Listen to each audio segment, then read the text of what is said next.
are now very sticky from trying to clean my hands on that. Moira, let's bring the last results, please. Interesting.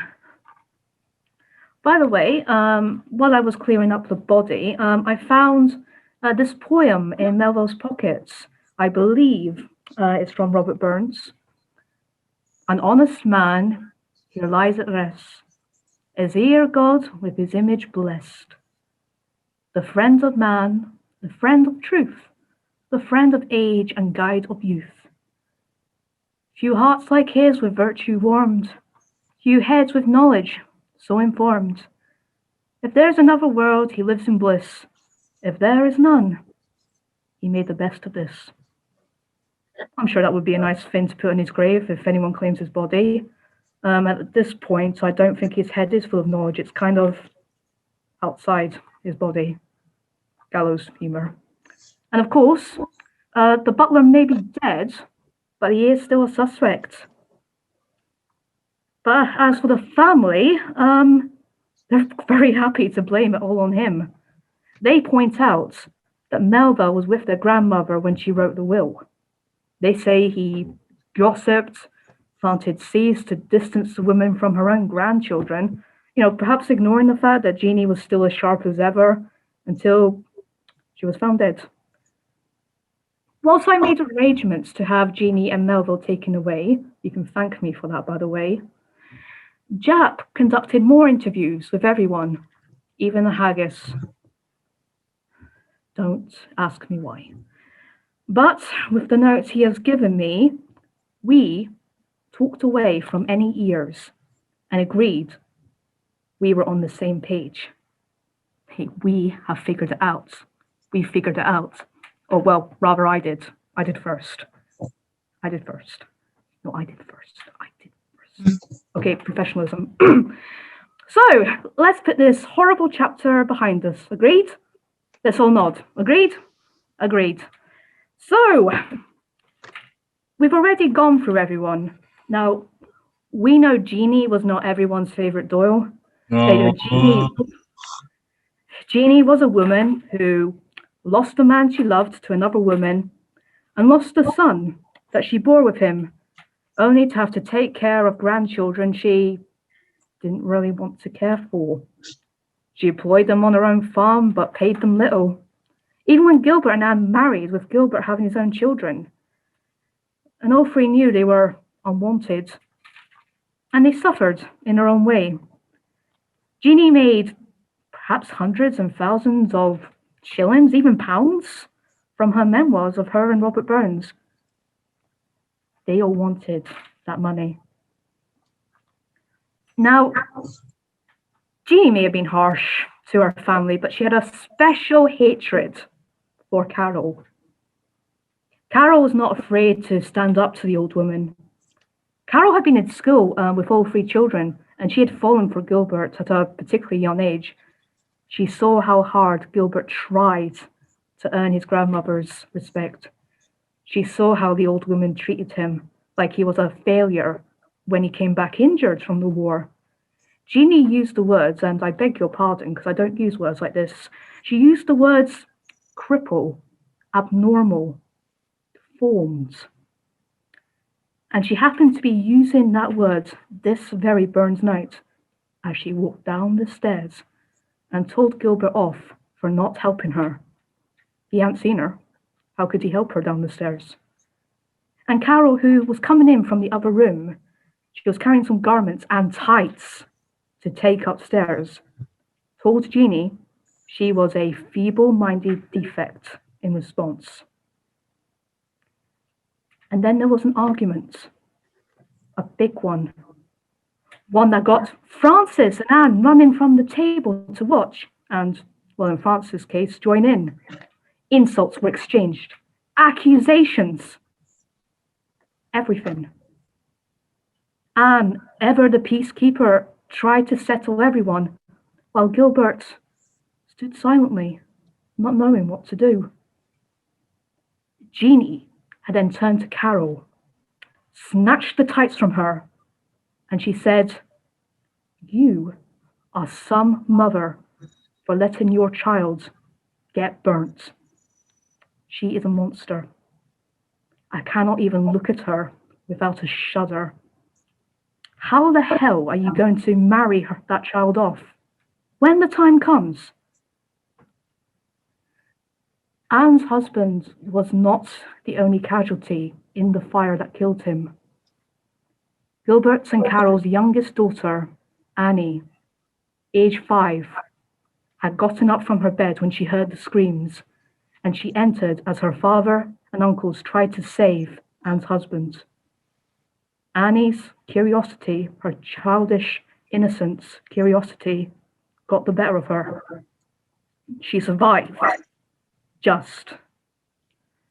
But the burns were so severe that her face was bandaged for months, and she never looked the same way again. Gilbert, he took a lot from everyone, his grandmother most of all. He was used to being called weak. He was used to being called a bad husband, a bad father, a lazy man, even though he was a soldier with his own Medal of Honors.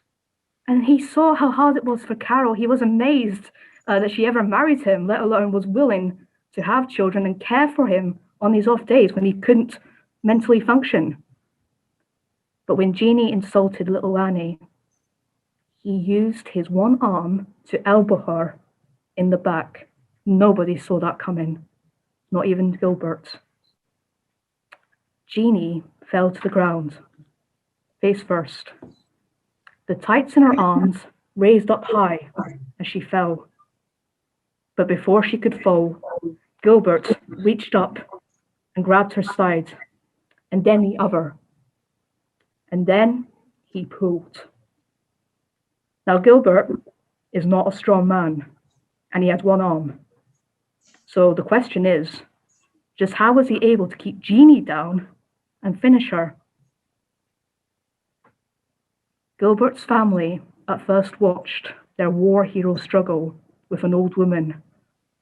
And then, one by one, they helped Gilbert, not Jeanie. Carol held the tights to prevent Jeanie from pulling back. Anne firmly took her grandmother's kicking ankles and held them down. Francis took a shot of whiskey and put his heavy boots on her back, lighting a cigarette as he did so.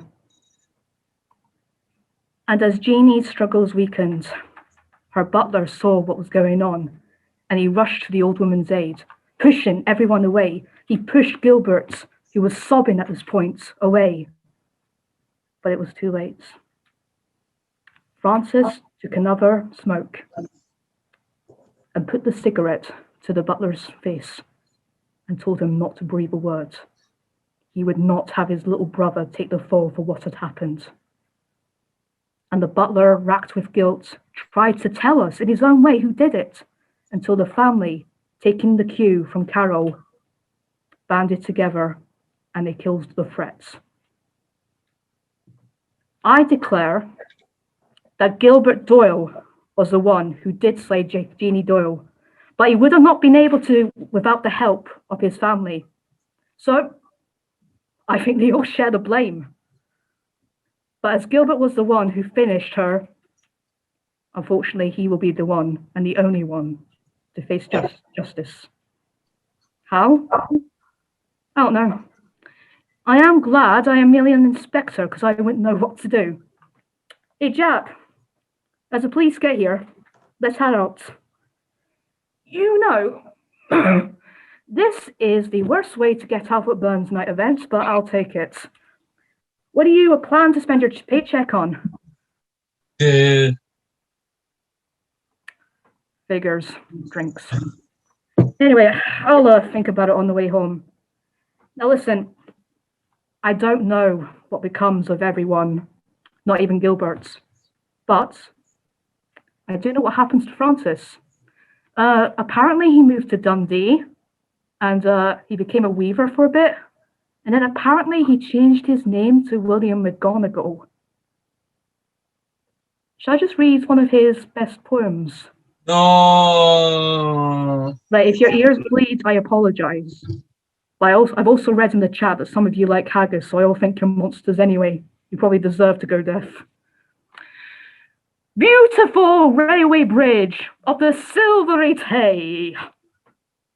Alas, I am very sorry to say that 90 lives have been taken away on the last Sabbath day of 1879, which will be remembered for a very long time.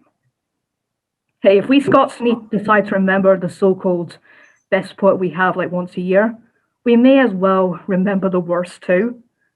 William McGonagall, we know him as Francis Doyle, kept trying, and he carried on, even when others told him, you should probably stop, it's awful. Perhaps that is a good, if twisted lesson. Even if you're terrible at something, if you like to do it, if you're passionate about doing it, do it. Good night to you, jury. Enjoy the rest of the party. As they say, nothing like a good song of Auld Lang Syne to get everyone together. Let's have that song play, and let us hear you sing. I won't be joining you, by the way.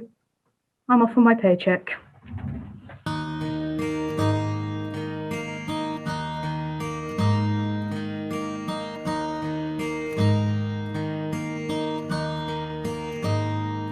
Should old acquaintance be forgot and never brought to mind? Should old acquaintance be forgot and days of Auld Lang Syne? Come on, everybody, we've had a great night. So let's see you soon. For Auld Lang Syne, we'll take a cup o' kindness yet for days of Auld Lang Syne. We twa run about the braes and put the gowans fine, but we've wandered many a wee fet since days of Auld Lang Syne, and we twa pedalled in the barn frae morning sun till dine. But seas between us braid he rode since days of Auld Lang Syne. For Auld Lang Syne, my dear, for Auld Lang Syne, we'll take a cup o' kindness yet for days of Auld Lang Syne.